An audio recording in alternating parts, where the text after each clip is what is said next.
আচ্ছা, লোনটাকে chart of accounts করার আগে আমরা একটু কুইকবুকে যাব যে এই লোনটাকে আমরা এডিট করব, কিভাবে কুইকবুকে চার্ট অফ অ্যাকাউন্টস এডিট করতে হয়, এবং এই লোনটাকে আমরা প্যারেন্ট অ্যাকাউন্ট বানাবো লোনস অ্যান্ড বরোয়িংস হিসাবে, এবং এই এই প্যারেন্ট অ্যাকাউন্টের আন্ডারে এগুলাকে আমরা সাব অ্যাকাউন্ট তৈরি করব। আমরা একটু কুইকবুকে যাই,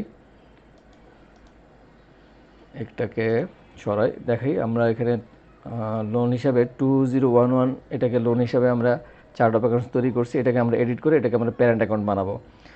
আমি আগে বলছিলাম যে কোনো একটা চার্ট অফ অ্যাকাউন্টস একবার তৈরি করে ফেললে কুইকবুকে সেটাকে ডিলিট করা যায় না, শুধুমাত্র এডিট করা যায় এবং ইনঅ্যাক্টিভ করে রাখা যায়। তো আমরা এডিট করি, এডিটের আগে আমরা আরেকটা জিনিস দেখি। এই যে ট্রানজ্যাকশনগুলো আছে এক্সেল থেকে, এই যে ট্রানজ্যাকশনগুলো আছে, এই ট্রানজ্যাকশনগুলোর অ্যাকাউন্ট টাইপ কী হবে, অথবা এবং অ্যাকাউন্ট টাইপ কী হবে এবং এর ডিটেল টাইপটা কী হবে, এটা আমরা একটু বের করা শিখি। আমাদের চার্ট অফ অ্যাকাউন্টস ম্যাচ করব, অর্থাৎ অ্যাকাউন্ট টাইপের সাথে ম্যাচ করব। কীভাবে ম্যাচ করব?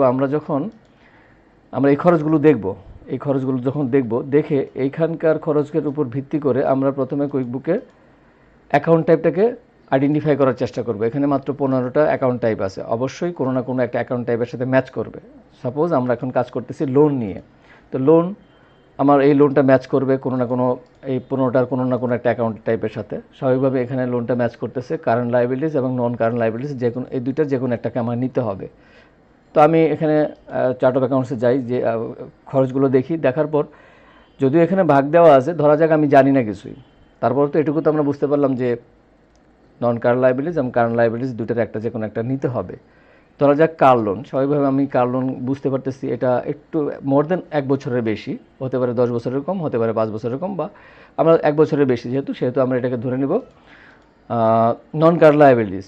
অবশ্যই কারেন্ট হবে না, কারেন্ট হয় সাধারণত 1 বছর বা তারপরের সময় অ্যাকাউন্টিং পিরিয়ডের মধ্যে যে সমস্ত লায়াবিলিটিসগুলো পরিশোধ করা যায় সেগুলি হচ্ছে কারেন্ট লায়াবিলিটিস। এর চেয়ে বেশি হয়ে গেলে সেগুলো হচ্ছে নন কারেন্ট লায়াবিলিটিস। তাহলে লোনকে আমরা নন কারেন্ট লায়াবিলিটিস হিসাবে আইডেন্টিফাই করলাম, এটা প্রথমে 15টার একটা আইডেন্টিফাই করলাম। এরপরে নন কারেন্ট লায়াবিলিটিসের আন্ডারে ডিটেল টাইপটা কী আছে, ডিটেল টাইপ আমি চেঞ্জ করতে পারবো না, এই দুইটা অপশনের আমি কোনোটাই চেঞ্জ করতে পারবো না, অর্থাৎ এখানে টেনশনের কিছু নাই। তো ডিটেল টাইপ নন কারেন্ট লায়াবিলিটিসের মাঝে অ্যাক্রুয়াল ডেফার্ড ইনকাম এটা হবে না, নোটস পেয়েবল হবে না, লং টার্ম বোরোয়িংস এটা হতে পারে, আদার নন কারেন্ট লায়াবিলিটিস এটা হতে পারে। লং টার্ম বোরোয়িংসটা হবে বললাম 15, 10, 15, 20 দীর্ঘমেয়াদী। তো যেহেতু কার লোন, স্বাভাবিকভাবে এটা আমরা ধরবো আদার নন কারেন্ট লায়াবিলিটিস দিলাম। দেওয়ার পর এখানে আমি নাম দিব আমার ইচ্ছা মতো। আমি এখানে কার লোন লিখতে পারি, আমি এখানে হোম লোন লিখতে পারি, আমি আমার লোনের নামটা দিতে পারি।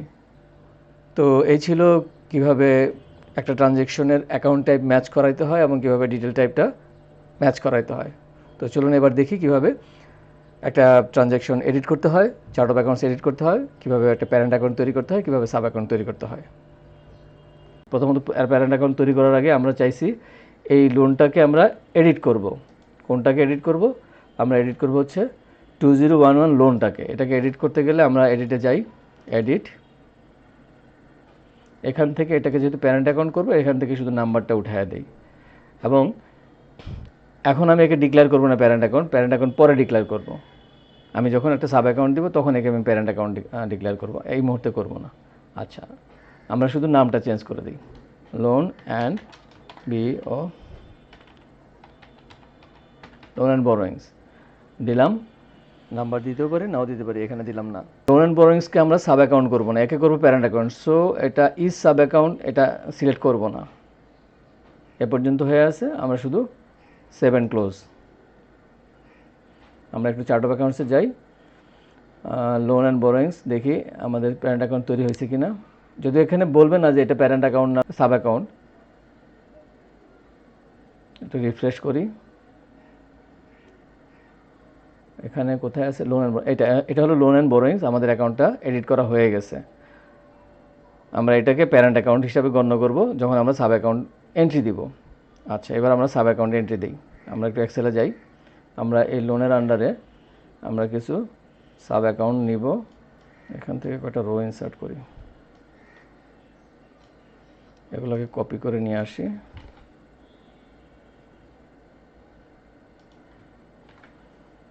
আচ্ছা, আমরা লোন অ্যান্ড বোরোয়িংসের আন্ডারে আমরা এই কয়টাকে সাব অ্যাকাউন্ট করবো, কার, হোম, বিজনেস, পার্সোনাল, বোরোয়িংসটা আলাদা এন্ট্রি দিব। আমরা কার, হোম, বিজনেস, পার্সোনাল এই কয়েকটাকে আমরা সাব অ্যাকাউন্ট হিসেবে এন্ট্রি দিব। আচ্ছা, আমরা এবার চার্ট অফ অ্যাকাউন্টসের নাম্বার দেওয়া শুরু করি। আমরা 2011 থেকে শুরু করি। এটা যে 2011, এটা যে 2012, এটা দেই 2013, এটা দেই 2014। আচ্ছা, এটাকে দেই 2015। আচ্ছা, এবার দিব কার অ্যাকাউন্ট। আচ্ছা, এবার কুইকবুকে যাই, এন্ট্রি দেই নিউ। সবাইভাবে আমরা কার লোনটাকে এন্ট্রি দিব। তাহলে অ্যাকাউন্ট টাইপটা আমরা সিলেক্ট করব, নন কারেন্ট লায়াবিলিটিস। ডিটেল টাইপটা সিলেক্ট করব, আদার নন কারেন্ট লায়াবিলিটিস। আমরা নেমে লিখব কার লোন, এটা নাম্বার দেব 2011। এখন আমি ইজ সাব অ্যাকাউন্ট, অর্থাৎ এই কার লোনটা কি নিজে সাব অ্যাকাউন্ট? হ্যাঁ, কার লোনটা নিজে সাব অ্যাকাউন্ট। তাহলে আমরা টিক দিব। কার লোন যেহেতু নিজে সাব অ্যাকাউন্ট, সে হচ্ছে সাব অ্যাকাউন্ট। কার সাব অ্যাকাউন্ট লিখছে এন্টার প্যারেন্ট অ্যাকাউন্ট নেম। আমি প্যারেন্ট অ্যাকাউন্টটা দেখাই দেবো কিছুক্ষণ আগে, যেটা আমি এডিট করলাম সেটাকে আমরা প্যারেন্ট অ্যাকাউন্ট করতে চাই। লোন অ্যান্ড বোরোয়িংসকে প্যারেন্ট অ্যাকাউন্ট করতে চাই। আমি লোন অ্যান্ড বোরোয়িংকে প্যারেন্ট অ্যাকাউন্ট সিলেক্ট করে দিলাম। এবার সেভ অ্যান্ড ক্লোজ। দেখি আমাদের এখানে কি হলো। দেখেন লোন অ্যান্ড বোরোয়িংসের আন্ডারে অটোমেটিক 2011 কার লোন হিসাবে ওর নিচে নিচে সাজাইছে। আচ্ছা, প্যারেন্ট অ্যাকাউন্ট যেহেতু লোন অ্যান্ড বোরোয়িংস, আর কার লোন হচ্ছে সাব লোন অ্যাকাউন্ট। আরেকটা সাব লোন তৈরি করি, এক্সেলে যাই, হোম লোন। এটাকে কপি করে রাখি, তাহলে আমরা টাইপ করতে নতুন এন্ট্রি দিব নিউ। এটাও হবে, আমার অ্যাকাউন্ট টাইপটা হবে নন কারেন্ট লায়াবিলিটিস। তারপরে হবে আদার নন কারেন্ট লায়াবিলিটিস। এখানে আমি লিখব হচ্ছে হোম লোন 2012। একই কারো সাব অ্যাকাউন্ট? হ্যাঁ, নিজে সাব অ্যাকাউন্ট। কার সাব অ্যাকাউন্ট আমরা একটু টাইপ করব, টাইপ করলেই সার্চে ফিল্টার করে নিয়ে আসবে লোন অ্যান্ড বোরোয়িংস। লোন অ্যান্ড বোরোয়িংস হচ্ছে হোম লোনের parent account. Enter, save and close. আমরা আবার যাই, এখানেও দেখতে পাচ্ছি লোন অ্যান্ড বোরোয়িংসের আন্ডারে দুইটা সাব অ্যাকাউন্ট তৈরি হয়েছে, কার লোন, হোম লোন। আচ্ছা, আমি আর তৈরি করলাম না, আপনারা তৈরি করে নিন, প্র্যাকটিস করেন। আমি অন্য একটা তৈরি করি। আমরা যাই এক্সেলে, এখান থেকে বোরোয়িংসটা নেই, বোরোয়িংসটা তৈরি করি। যাই chart of accounts, QuickBook and new থেকে আমরা এটার ম্যাচিং অ্যাকাউন্ট টাইপ দিব হচ্ছে নন কারেন্ট। ডিটেল টাইপে যাব, ডিটেল টাইপ থেকে আমরা এখান থেকে নিব। এবার আর আদার নন কারেন্ট লায়াবিলিটিস নিব না, এবার নিব হচ্ছে লং টার্ম বোরোয়িংস। আমি নাম দিলাম, শুধু বোরোয়িংস নাম দিলাম, ও ডব্লিউ। আমি বোরোয়িংস ফ্রম একটা নাম দিতে পারি, বোরোয়িংস ফ্রম এবিসি, যাই হোক একটা কিছু নাম দিলাম, বোরোয়িংস ফ্রম এবিসি। নাম্বার দিলাম 2014। একে আমি এখন সাব অ্যাকাউন্ট দিতে পারি, নাও দিতে পারি। আচ্ছা, দিলাম না, এটা এবেলার আমি দিলাম না, সরাসরি আমরা সেভ অ্যান্ড ক্লোজ দিয়ে দিই। দেখেন 2014 দিয়ে লোন অ্যান্ড বোরোয়িংস ফ্রম এবিসি আলাদাভাবে চার্ট অফ অ্যাকাউন্টস তৈরি হয়ে গেছে।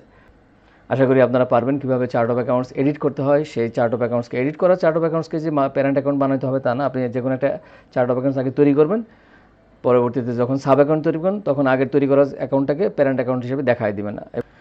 আশা করি আপনারা বুঝতে পেরেছেন এবং পারবেনও কীভাবে চার্ট অফ অ্যাকাউন্টস এডিট করতে হয়, কীভাবে প্যারেন্ট অ্যাকাউন্ট তৈরি করতে হয়, কীভাবে সাব অ্যাকাউন্ট তৈরি করতে হয়, কীভাবে প্যারেন্ট অ্যাকাউন্টের আন্ডারে সাব অ্যাকাউন্ট দিতে হয়। আজ এ পর্যন্তই। একটি অনুরোধ, আমার চ্যানেলটি সাবস্ক্রাইব করবেন, লাইক, কমেন্ট, শেয়ার করবেন।